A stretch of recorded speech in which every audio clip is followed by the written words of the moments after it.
God has distributed only one thing equally to all the living creatures, and that is time, which is 24 hours for all of us. So it is our responsibility to use this time in the best possible way.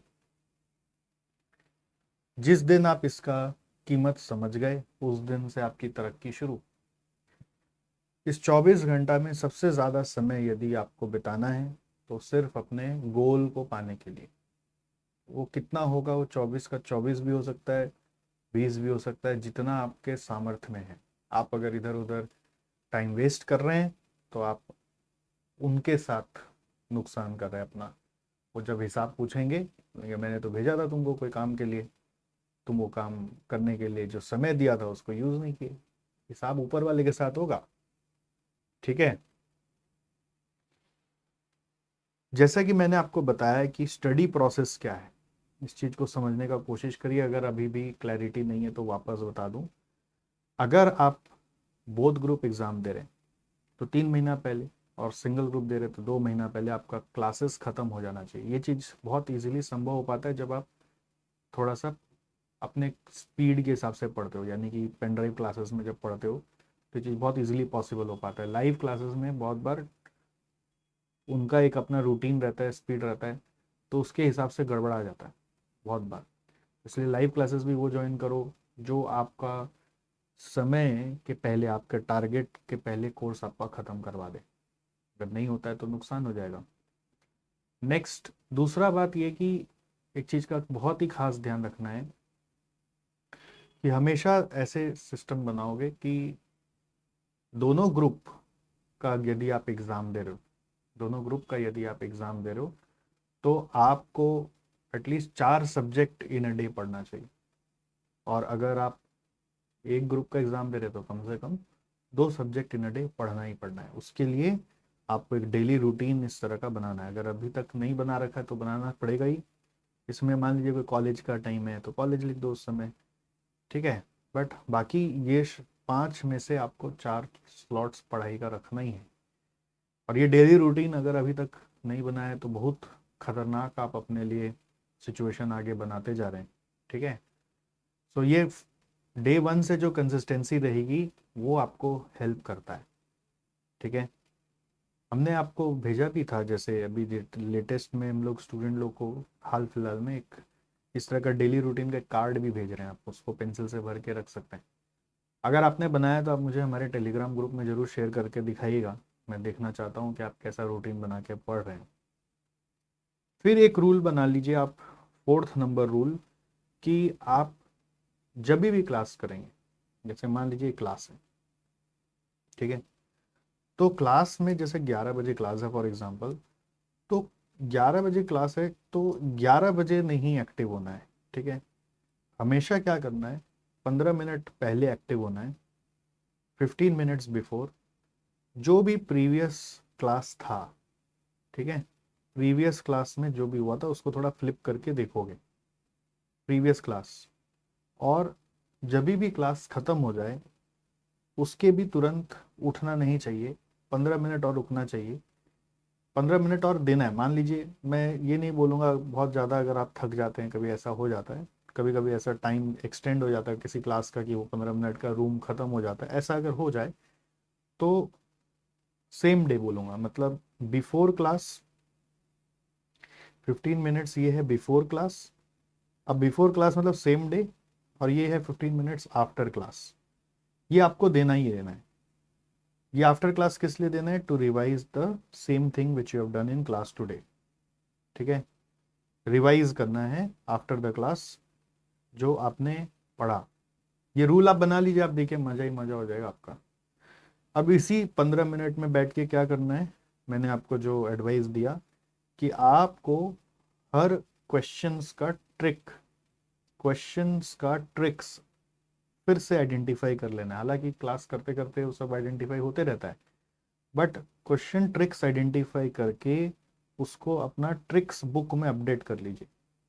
और tricks book updates daily basis पे होते रहेगा। Tricks book में update कर लीजिए। ये 15 minute ही लगेगा, उससे ज़्यादा नहीं लगेगा। तो थोड़ा ज़्यादा लग गया तो उसी दिन करना है, सेम डे। ये सेम डे काम करना चाहिए आपको, ठीक है। कभी कोई छूट गया तो by chance next day starting में कर लो, थोड़ा आगे पीछे चलेगा, but these are the basic policies.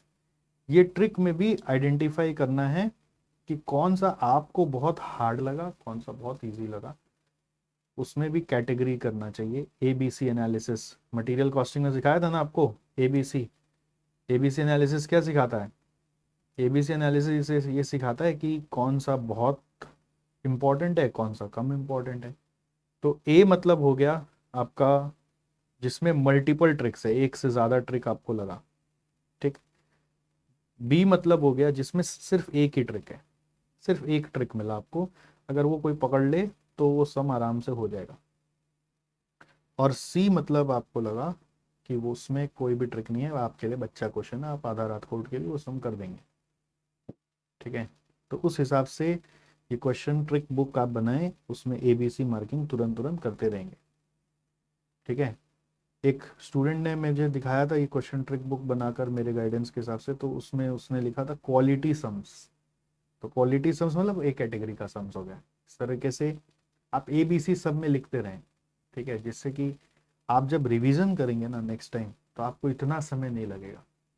और क्वेश्चन ट्रिक्स में ट्रिक बुक में खाली वो ट्रिक का नाम और उसका एक लाइन में क्रैक, कोशिश करके ट्रिक का नाम के साथ एक लाइन में उसका क्रैक भी लिख देना चाहिए, ठीक है। चाहे हिंदी में लिखो, right in your own language, उसको सोफिस्टिकेटेड इंग्लिश में लिखने का दरकार ही नहीं, हिंदी बांग्ला जो भाषा आप मातृभाषा बोलते हो उसमें लिखिए, कोई दिक्कत नहीं, ठीक है।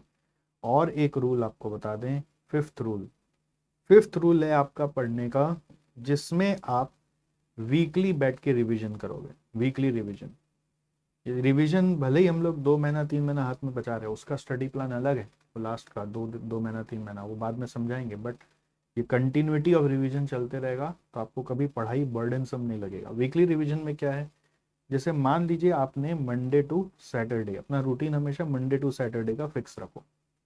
मंडे टू सैटरडे आपने पूरा 4 4 सब्जेक्ट करके क्लास किया या 2 2 सब्जेक्ट करके क्लास किया, तो क्या होता है ना, माइंड में खाली डालते ही जाओगे, सेटल नहीं होने दोगे उसको, तो वो ब्रेक हो जाएगा, वो ले नहीं पाएगा, उसको कनेक्ट नहीं कर पाएगा।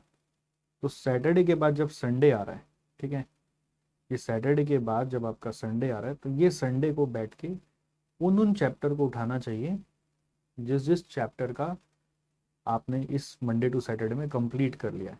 कंप्लीटेड चैप्टर्स को उठाओ, ठीक है, उसका एक बार और आंख से दौड़ाओ उसको कि उसमें क्या क्या था, ठीक है। उसका कॉन्सेप्ट का समरी नोट्स बनाना पड़ेगा, कॉन्सेप्ट समरी होना चाहिए। अभी कुछ एक बच्चों ने क्या किया, क्वेश्चन ट्रिक बुक बनाया ना, तो उसके साथ साथ ही आपका उन्होंने इसी में कॉन्सेप्ट का समरी भी लिख लिया, वो बहुत अच्छा किया कि एडवांस लेवल काम कर लिया उसने। कॉन्सेप्ट समरी का भी यहाँ पे नोट्स बना लिया साथ साथ ट्रिक के साथ साथ, तो वो भी बहुत अच्छा काम हुआ कि एक ही जगह सब कुछ आ गया। अगर आप चाहो तो वो भी कर ही सकते हो। मुझे सृष्टि का कॉपी बहुत सही लगा इसमें कि उसने अपने दिमाग से ये चीज़ को अचीव किया कि कॉन्सेप्ट समरी लिखा पहले और उसके नीचे ही उससे रिलेटेड जो क्वेश्चंस आपको कराए गए उस क्वेश्चन का ट्रिक लिखते गई।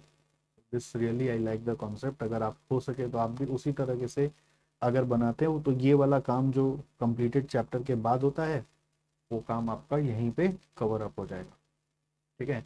एंड दिस रियली हेल्प्स, ये सीक्रेट है जिससे कि लोग एक बार में सीए बनते हैं, चाहे इंटर हो चाहे फाइनल हो। इंटर फाइनल में सब बहुत काम में लगता है ट्रिक्स, और ये अपना हाथ से बनाने में फ़ायदा होता है। क्या होता है, आपका कोई समरी नोट्स टीचर लोग दे देंगे, हम लोग देते हैं, बट उससे उतना रजिस्टर नहीं होता माथा में, माइंड उसको एब्जॉर्ब नहीं कर पाता। बट अगर आप अपना हाथ से लिखते हो ना तो माइंड उसको एब्जॉर्ब कर लेता है। तो ये कॉन्सेप्ट समरी नोट्स आपको संडे को बनाना है। इसके अलावा मैं हमेशा बोलता हूँ कि अपने इंस्टीट्यूट मैथ से, या हमारे केस में अगर आपके पास डीजेवी बुक है हमारे सब्जेक्ट्स का, उससे आपको सम्स बनाना है और कोशिश करके अनकॉमन क्वेश्चंस करो। जो जो क्वेश्चन मान लीजिए वो रिपीट टाइप के क्वेश्चन है, या फिर वो क्वेश्चन है जो क्लास में आपने मंडे टू सैटरडे में नहीं किया हुआ है, कुछ होमवर्क क्वेश्चन जैसे हैं, कुछ प्रैक्टिस क्वेश्चन जैसे हैं, वो सब क्वेश्चन को सॉल्व करो। और हो सके अगर सारे क्वेश्चन मंडे टू सैटरडे में कवर हो गया तो एक बार ट्रिकी क्वेश्चंस को आप चेकआउट कर सकते हो, अटेम्प्ट करके देख सकते हो कि वो आपसे बन रहा है कि नहीं कर रहा है, बन रहा है। ट्रिकी क्वेश्चंस को अटेम्प्ट करके देखो। तो ये संडे संडे ना आपको बेसिकली ये बूस्टर डे होता है। Sunday is basically a booster day. ये बूस्ट का काम करता है। हम लोग सोचते हैं संडे है मतलब आज रिलैक्स करो, तो मंडे से हम ज़्यादा एनर्जाइज हो जाएंगे। बट वो रूटीन रिलैक्सेशन का उनके लिए सही है जो वर्किंग लाइफ में है। बट आपके लिए आपका पढ़ाई के थ्रू ही आप बूस्टर पा सकते हैं। मतलब ये रिवीजन करने से आप देखना नेक्स्ट वीक जो आप पढ़ोगे ना, वो कितना फटाफट माइंड में रजिस्टर होगा, आप उसकी कल्पना नहीं कर सकते। आप आपका कॉन्फिडेंस लेवल ये अगला वीक के लिए बहुत हाई हो जाएगा। आपको डर जो सिलेबस का है, आपको लगेगा ये भी तो नॉर्मल एग्जाम ही है, जैसे 11 12 पढ़ते थे वैसे ही ये भी पढ़ रहे हैं। You will feel like that. But अगर आप ये संडे मतलब पड़े रहेंगे और मौज मस्ती में बिता देंगे, अपना वेब सीरीज में बिता देंगे, तो गया मतलब यू विल हैव टू पे फॉर इट। आपको उसका हर्जाना भुगतना पड़ेगा। और इसीलिए तो हम लोग हमेशा आपको बोलते हैं ना कि यार ये 5 साल का संघर्ष अगर आप कर लेते हो तो 50 साल जिंदगी में आपको कुछ नहीं करना। इसीलिए तो बार बार आपको बोल रहे हैं कि 5 साल मतलब 50 साल की खुशियां। क्या बोलते हैं, 5 years ऑफ हैप्पीनेस।